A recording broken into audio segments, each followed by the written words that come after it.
All right, folks, it's the WC here with a divisional round recap. Let's first talk about the teams that aren't here. The Bucks. Some would debate that they were probably in the worst division in football this year, but they managed to right the ship after being 4-7 and making the playoffs, and then getting it this far to the divisional round. Baker Mayfield and the Bucks. I don't know if the Bucks are going to sign Baker Mayfield. I think that they probably should. I think the Todd Bowles did a really good job with the circumstances of the way the team was built, which is not very well, by the way. Let's just say that the Bucks overachieved. Can we say that about the Bucks? Let's spend a second on the Bills, man. I know that people are going to blame Tyler Bass for missing the field goal at the end. Josh Allen in an elimination game, because that's basically what it is in the playoffs, played really well. But at the end of the day, San Francisco, who I'll be talking about in a second, when they had the ball at the end of the game and they needed a touchdown in order to win, that's what they did. And the Bills had the ball and they had a chance to put the Chiefs away and they just didn't. I said in the preview video of this game, Kansas City and Buffalo, that if Buffalo did not win this game, I don't think I could take them seriously as a title threat, and I just can't. You know, the defending champs, they went in there and they did what they were supposed to do. I think that Taylor Swift probably let Kelsey out to actually play this game. He's just been missing the last 8 games. He's just been missing. Let's just call for what it is. He's been missing. But that's the divisional round wrap up. This is the conference championship video. Let's start with Kansas City and Baltimore. That game's going to be happening at 3 o'clock next Sunday. Man, we talking about a collision course, man. 2 really good coaches, Andy Reid and John Harbaugh, going head-to-head. 2 former league MVPs with Lamar and Mahomes. I'm expecting for Mark Andrews to be back, which I think will make a difference in this game, because we're talking about 2 teams that can beat you in multiple ways. Kansas City had a few wideouts that showed up that wasn't named Rashid Rice, if I can get the words out, which helped them beat Buffalo when it really, really mattered. They had some big catches down the stretch. Let's go keys to victory for Kansas City. They have to give the ball to Pacheco, bro. They have to keep Lamar off the field. Lamar's just on one right now, and they have to control the pace of the game just like they did against Buffalo. They didn't want the Bills to be on the field down the stretch, and that's the reason why it's like, look, at the end of the day, it's about touchdowns in the playoffs. It's not about field goals. So any of the Bills fans that's coming out here blaming Tyler Bass, no, it shouldn't have came down to that. San Francisco did not let it. They didn't leave it up to their kicker in the rain. So why would the Bills leave it up to their kicker in the wind?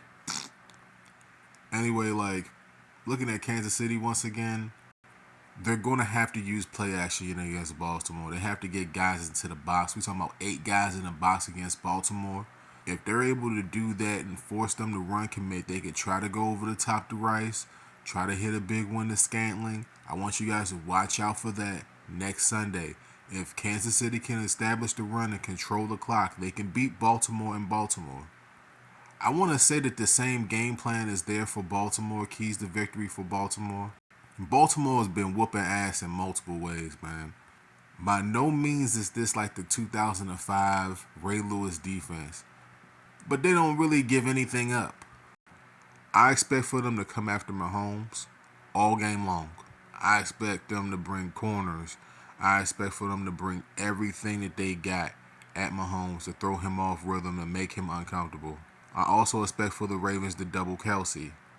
Don't be surprised if you see the Ravens come out with a lot of screen passes in this game. Look for Justice Hill to get out in the space. Look for them to try to get Flowers out in the space. Odell Beckham probably should make an appearance in this game. He didn't make one last week. I'm going to stick to my guns here, man. I'm going to say that the Baltimore Ravens are going to handle business at home against the Kansas City Chiefs. Debatably, it's just one of these things where I think it's somewhat of a handing of a torch, but Mahomes is not really done. You had to look. People had to start looking at Mahomes like he's Steph Curry, like he's the Steph Curry of the NFL. Like you guys have to start thinking about that because this is a game in which I said coming into it that it's just kind of set up for them to win. But I thought that Buffalo, like I'm like, man, at this point, like Buffalo should be able to win this game with all the circumstances, and they just didn't. I'm gonna be taking the Ravens to go to the Super Bowl. I know it sounds a little bit biased, but I just gave you my reasoning. Let's talk about the Lions and San Francisco. The Lions are in the championship game since what the first time since either 1957 or 1956. No, not 1966. If I'm wrong about that, y'all correct me down in the comments. I know that the Lions fans are like pumped up. I mean, yeah, you should be, but I'm gonna tell y'all why y'all probably should slow down a second. Keys to victory for Detroit. Y'all gotta run the ball. Like it's just this is the stage of the year where whoever runs the ball better in both of these games is probably going to win because play action is going to work, and the only shutdown secondary that I see here for the most part is Baltimore because they haven't really given up too many big plays. And you can also say the Niners haven't given up too many big plays, but I mean it is what it is. Debatably Kansas City, but we're talking about Detroit and San Francisco right now. Mistakes has been like a really big theme during the playoffs here like it is for every single year. Look for the Lions to try to establish the run. I expect for them to try to run the ball at least 25 times. If the Lions don't try to run the ball at least 25 times against San Francisco, even if they get stuffed for under 100 yards, then they're not trying to win the game. If Jared Goff drops back about 40 times, they're probably going to lose. I'm telling you right now. So they have to run the ball to try to set up the play action to Amon-Ra St. Brown, to Laporta. Look for Gibbs out of the backfield on screen plays. I like that play against San Francisco. I think that San Francisco getting out the edge, trying to stop Gibbs is going to be a very big problem for them. And then for San Francisco, does San Francisco really have to change too much besides just giving the ball to McCaffrey and then letting McCaffrey work in the space? Hit McCaffrey on stretch plays, give him stretch plays so Brock Purdy can work out of play action. You know, play action is going to be very, very big this weekend, more so than any other weekend, especially for quarterbacks who are not necessarily completely mobile. Because Mahomes and Lamar can both improvise. You're not expecting that out of Goff or Brock coming up this week. You're not expecting for them that those are guys traditional 7-step, 5-step drop quarterbacks. Keys to victory for San Francisco. I'd say, I mean, I don't know what the status of Debo is going into this game. I think that factors for sure. But when all else fails, you just got to give it to Christian McCaffrey, if I can get the words out. Ayuk has been very quiet over the last couple weeks, and like that's kind of suspicious going into a championship game. I think that San Francisco should try to get the ball to him early. If Debo's not going to play, they got to get the ball to him at some point. They got to get him involved early. Despite all the noise, despite everything that's just kind of going on, I think that this is what most people are going to think. Most people are going to say, hey, WC, San Francisco and Baltimore are on a collision course to meet in the Super Bowl. And I can't disagree too much with that. But my Super Bowl pick at the beginning of the playoffs was Detroit versus Baltimore, and that's what it is. I'm sticking to it. I think that Detroit has come way too far to just go to San Francisco and just bend the knee. San Francisco did not look impressive against the Packers. I don't care what none of y'all San Francisco 49ers fans say.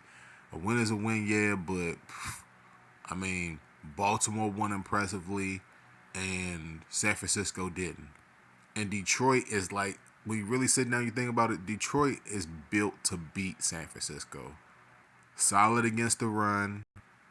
And as long as Detroit doesn't give up the big play, they should be going to the Super Bowl.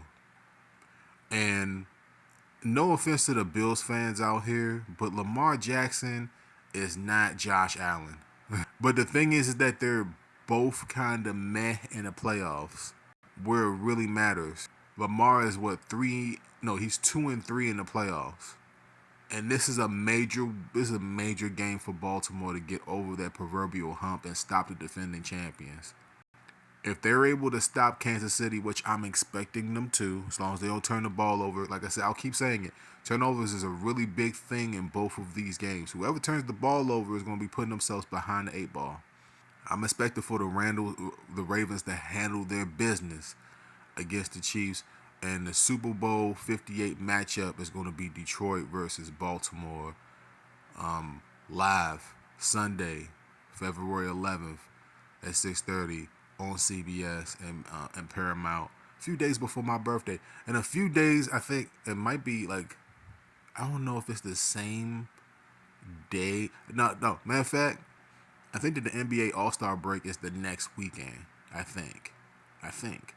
I don't think that they're competing with the Super Bowl. I don't think they will. But let me know how you guys feel about my preview and prediction video of Conference Championship weekend. This is it, man. The four best teams in the NFL are right here.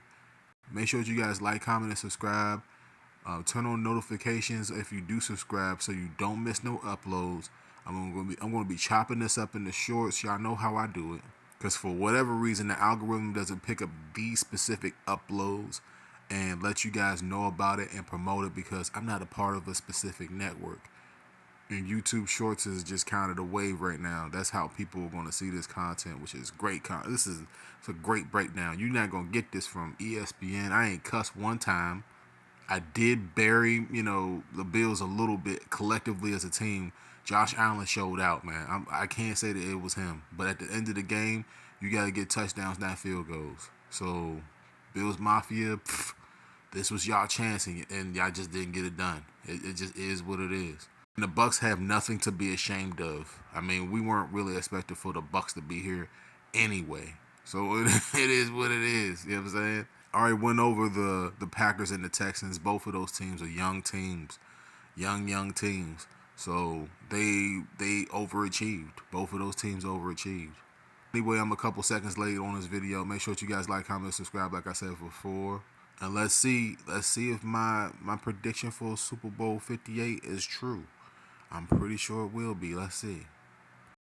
And until next time, peace out, folks.